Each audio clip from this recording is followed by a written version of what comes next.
Hello বন্ধুরা, good morning. আমি মিতা। নতুন একটা সকালে নতুন একটা ব্লগে তোমাদের সবাইকে স্বাগত জানাই। আজ হচ্ছে মঙ্গলবার আর এখন বাজে সকাল 6:30 মতন। চলো তবে আজকের ব্লগটা এখন থেকেই শুরু করা যাক তোমাদের সবাইকে সাথে নিয়ে। প্রতিদিনের মতো আজকে কিন্তু সকাল 6টায় আমি ঘুম থেকে উঠে পড়েছিলাম। আর তারপরেই উঠোনটা আগে ঝাড় দিয়েছি, তারপরে ঘরটাকেও ঝাড় দিয়েছি, তারপরে এই যে চলে এসেছি রান্নাঘরে। বেশ কিছুদিন হলো আমি কিন্তু 6টার থেকে ঘুম থেকে উঠছি। কেন কি বলো তো, ওই যে কদিন ধরে 5টার সময় ঘুম থেকে উঠেছিলাম আর ওইদিকে ঘুমাতে ঘুমাতে রাত 12টা বেজেই যায়। আর সেহেতু আমার ঘুমটা কিন্তু একদমই অল্প পরিমাণে হচ্ছিল। আর অল্প পরিমাণে ঘুম হলে দেখবে শরীরটা কিন্তু একদমই ভালো লাগে না, কেমন একটা ম্যাচ ম্যাচ করে, তাই না? আমার কিন্তু কেমন যেন ম্যাচ ম্যাচ করছিল, মানে একটা ঝুমঝুম ভাব ছিল। আর এদিকে গরমও পড়েছে বেশ বেজায়, তো গরমে আরও শরীর ক্লান্ত হয়ে যাচ্ছে। আর ওইদিকে ঘুম হচ্ছিল না বলে শরীরটা একটু কেমন কেমন লাগছিল। তাই ভাবলাম ওদিকে তো রাত তো হবেই ঘুমাতে ঘুমাতে, যেহেতু মাম্মাম আছে, মাম্মাম না ঘুমালে তো আর আমরা ঘুমাতে পারি না। আর সেই জন্য সকালটা একটু বাড়িয়ে দিলাম, 5টার জায়গায় না 6টা করে দিলাম। 6টার সময় উঠেই কাজ বাজটা শুরু করছি। একটু লেট হয়ে যাচ্ছে আর কাজে আমার একটু তাড়াতাড়ি করতে হচ্ছে, তবুও ঘুমটা তো হচ্ছে, শরীরটা তো একটু ভালো থাকছে। যারা আমাকে খুব ভালোবাসো তারা তো আমাকে কমেন্ট করে বলেই দিয়েছো যে দিদি ভাই তোমার শরীরটাকে আগে ঠিক রাখো, তারপরে কিন্তু কাজকর্মগুলো করো। আর যখন থেকে ইউটিউবে কাজ করছি যখন থেকে তো খাটুনিটা আমার দ্বিগুণ বেড়ে গেছে। আর সেই জন্যই জানো তো শরীরটাও একটু কেমন কেমন লাগছে। আর আগে তবুও সংসারের কাজগুলো করতাম, তাই এতটাও কিন্তু কষ্ট হতো না। কিন্তু এই যে বাড়তি একটা ইউটিউবের কাজ আছে এখন আমার, সেই জন্যই কিন্তু একটু কষ্টটা বেশি হয়ে যাচ্ছে। তবুও কিন্তু আমাকে করতে হবে, সেই মনের মধ্যে একটা জেদ আমার আছেই যে আমাকে না কিছু একটা করতেই হবে, না হলে কিন্তু হবেই না। কেন কি আমার হাজব্যান্ডের পাশে তো আমাকে দাঁড়াতেই হবে, আর সেই জন্যই আমাকে কাজগুলো করতেই হবে। আর তোমরা কিন্তু আমার এই পরিপাটি কাজকর্মগুলো দেখেই আমাকে ভালোবাসো, আর এই পরিপাটি কাজকর্মগুলো দেখতেই কিন্তু তোমরা ভালোবাসো। আর সেগুলো যদি না করি তাহলে তোমরা আমার ভিডিও কেনই বা দেখবে বলো তো? আর তোমাদেরকে তো আগেই বলেছিলাম যে আমি কিন্তু ইউটিউবে শখের জন্য আসিনি। তো সেখান থেকে যদি আমি ভালো করে ইউটিউবটা না করি তাহলে কি করে কি হবে বলো তো? আর আমার হাজব্যান্ডের পাশে এবার কী করে দাঁড়াবো? আর আমার এই সংসারে হাজব্যান্ডের পাশে তো আমাকে দাঁড়াতেই হবে। আর তার জন্যই কিন্তু আমি এতটা কষ্ট করে যাচ্ছি। আর এই কষ্টের ফল শুধুমাত্র তোমাদের কাছ থেকেই আমি পাবো। তোমরা যদি আমার পাশে থাকো, আমাকে সাপোর্ট করো, আমাকে ভালোবাসো, তাহলেই কিন্তু একমাত্র এই যে আমি কষ্ট করে যাচ্ছি সেই কষ্টের ফল আমি পাবো। আর ভগবানের কাছে কিন্তু আমার ভরসা আছে যে একদিন না একদিন তার ফল আমি পাবোই।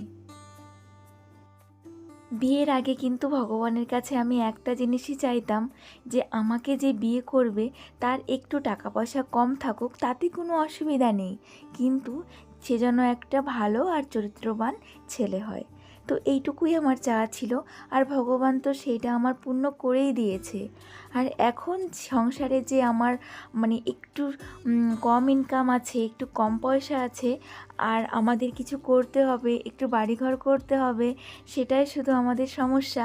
তো জানি ভগবান একদিন এই সমস্যাটাও আমাদের পূর্ণ করে দেবে। কেন বলো তো? এই কারণেই আমরা কিন্তু অনেকটাই সৎ পথে চলে রোজগার করি। আর আমার হাজবেন্ডও তাই, আমিও তাই। আমরা কখনোই কিন্তু অসৎ পথে যাই না ইনকাম করার জন্য। সেই জন্যই ভগবানের প্রতি বিশ্বাস আছে একদিন না একদিন আমাদের এই যে ভগবানের কাছে যে প্রার্থনা, এই প্রার্থনাটা আমাদের পূর্ণ করবে। আর তার উপরে তো এখন তোমাদের ভালোবাসা, আশীর্বাদ এগুলো তো রয়েই গেছে। তো সেই ক্ষেত্রে আমি জানি আমাদের সব স্বপ্ন একদিন পূর্ণ হবে। আজ সকাল থেকে আর এই অবধি তোমাদের সঙ্গে কিন্তু অনেক গল্প করে ফেললাম। সকালের কাজবাজও কমপ্লিট করেছি, আর এখন দেখো চলে এসেছি একটু খাওয়া দাওয়া করে নিতে। আর তোমরা তো দেখলেই একটু দুধ চা বানিয়ে নিয়েছি। আর মাম্মাম সোনা আজকে বেশ সকাল সকাল উঠে গেছে জানো তো, তার জন্য এই যে মাম্মামকে একটু ম্যাগি বানিয়ে দিয়েছি। আর মাম্মাম বলছে আমি এটা একা একাই খাবো, আমাকে খাইয়ে দিতে হবে না। তো সেই ক্ষেত্রে এই যে মাম্মাম একা একাই খাচ্ছে ম্যাগিটা, আর আমি এদিকে কিন্তু চা বিস্কুট আর একটু মুড়ি নিয়ে নিয়েছিলাম, সেটাই খেয়ে নিচ্ছি। তারপরে কিন্তু মাম্মাম পুরোটা একা হাতে খায়নি, ছোট মানুষ, ও কি আর একা একা খেতে পারে বলো তো। আমি চাটা কমপ্লিট করে তারপরে আবার মাম্মামকে খাইয়ে দিয়েছিলাম। আর এই যে চা খাওয়ার পরে যে 2-3টে বাসন হয়েছিল, সেটা এখন মাজতে কলপারে চলে এসেছি। আমার না এই এঁঠো বাসন জমিয়ে রাখতে একদমই ভালো লাগে না।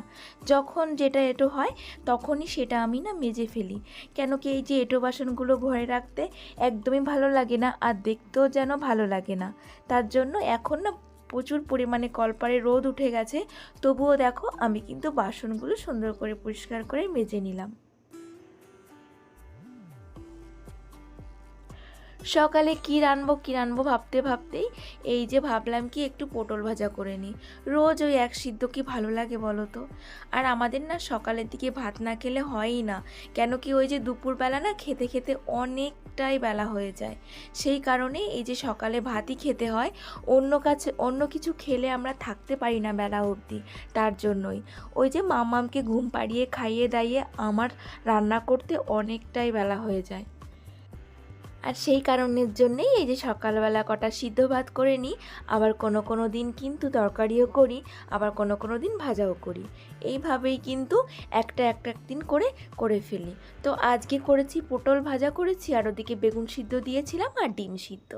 যাই হোক, সকালে খাওয়া দাওয়ার পরে একটু টাইম বসেছিলাম রেস্ট নিয়ে, তারপরে এই যে এখন চলে এসেছি দেখো আমগুলো কেটে নিতে। আর এটা কিন্তু আমাদের গাছের আম, সেখান থেকে এই দুটো আম এখন কেটে নেব, আর আমরা এখন খেয়েও নেব। এরপরে অনেকটা টাইম কেটে গেছে, আমার কিন্তু দুপুরে রান্নাবান্নাও কমপ্লিট হয়ে গেছে, কিন্তু খাওয়াটা এখনও হয়নি। খাওয়া একটু দেরিতে খাবো, কেন কি আজকে সকালে রান্নাটা হয়ে গেছিলো। আর সেই কারণের জন্যই আমি এখন না এই যে তক্তাটা আমার বারান্দায় থাকে, এটাকে একটু পরিষ্কার পরিচ্ছন্ন করে নেব। বেশ নোংরা হয়েছিল জানো তো। আর এইখানটাতে আমি কিন্তু তেমন একটা জিনিস রাখি না, মানে এখানে প্রয়োজনীয় জিনিসও তেমন একটা নেই, আবার কিন্তু অপ্রয়োজনীয় জিনিস নেই। এখানে এই যে আমার যেসব নিত্য প্রয়োজনীয় সব সময় কাজে লাগে, সেগুলোই কিন্তু এই তক্তাটায় রাখি। এই যে সাইডে যে বক্স মতনটা দেখলে, এর মধ্যে আমি রেখেছি ওই একটা ডেটল আছে, ওজালা আছে, তারপরে একটা আলতার বোতল আছে, তারপরে আমার ওই যে সুই সুতোর কৌটো আছে, এইগুলোই ওখানটাতে গুছিয়ে রাখি।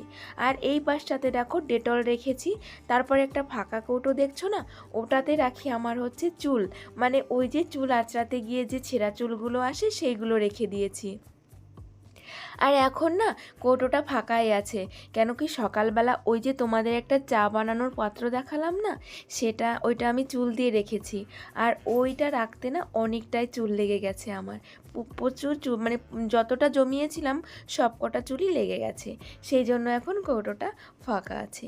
এইভাবেই সমস্ত কিছু দেখো এই তক্তাটার উপর আমি সাজিয়ে রেখেছি। আর এরপরে দুপুরে খাওয়া দাওয়ার পরে কিন্তু একটু রেস্ট নিয়েছিলাম। তারপরে এই যে সন্ধ্যাবেলায় সন্ধ্যা দিয়ে রান্নাঘরে এসেছি, বাসনপত্র সমস্ত মেজে কিন্তু জল ঝরাতে দিয়েছিলাম, সেটাকে এখন এই যে গুছিয়ে নিচ্ছি। আর সন্ধ্যাবেলায় এই কাজটা আমি করে রাখি, তাহলে আর রাতে আমার ঝামেলা হয় না। এই যে সারাদিন যে বাসনগুলো আমার হয়, সেগুলো কিন্তু সন্ধ্যার দিকেই আমি গুছিয়ে রাখি। আর বেশিরভাগ যখনই আমি টাইম পাই তখনই এগুলো গুছিয়ে রাখার চেষ্টা করি। আর এখন এই যে সন্ধ্যার সময় টাইমটা হয়েছে, সেই জন্যই কিন্তু এখন এই বাসনগুলো সমস্ত গুছিয়ে রেখে দিলাম। হাজব্যান্ডকে সন্ধ্যার সময় কিছু একটা খাবার আনতে বলেছিলাম, আর ও সেই জন্য এই যে দেখো মিষ্টি নিয়ে এসেছে। তো এটা দেখে আমি একটু হেসেও দিয়েছিলাম যে তুমি মিষ্টি নিয়ে এসেছো। তো ও বলল কি যে জানো, আজকে দেখলাম একদম গরম গরম মিষ্টি কেবল নামিয়েছে, তো সেই কারণে দেখে একটু লোভ হলো। আর হাজব্যান্ড না একটু মিষ্টি খেতে ভালোই বাসে। আর সত্যি গো, মিষ্টিগুলো না একদমই গরম ছিল। আমি যখন এই যে প্লেটে সাজিয়ে নিচ্ছিলাম মিষ্টিগুলো, তখনও দেখছি বেশ গরম। তো চলো তবে এখন আমরা মিষ্টিটা টুকটুক করে খেয়ে ফেলি। সন্ধ্যার টিফিনে আজকে আমাদের মিষ্টিই খেলাম। আর এখন এই যে মাম্মামের জামা কাপড়গুলো গুছিয়ে নিয়েছি, আর সেগুলোই এই যে এখন মাম্মামের এই ড্রয়ারটাতে রেখে দেবো। আর আজকের ব্লগটা আমি আর বেশি বড় করব না, এখানেই শেষ করব। তোমরা সবাই ভালো থেকো, আমরাও সবাই ভালো আছি। তোমাদের সবাইকে টাটা অ্যান্ড গুড নাইট।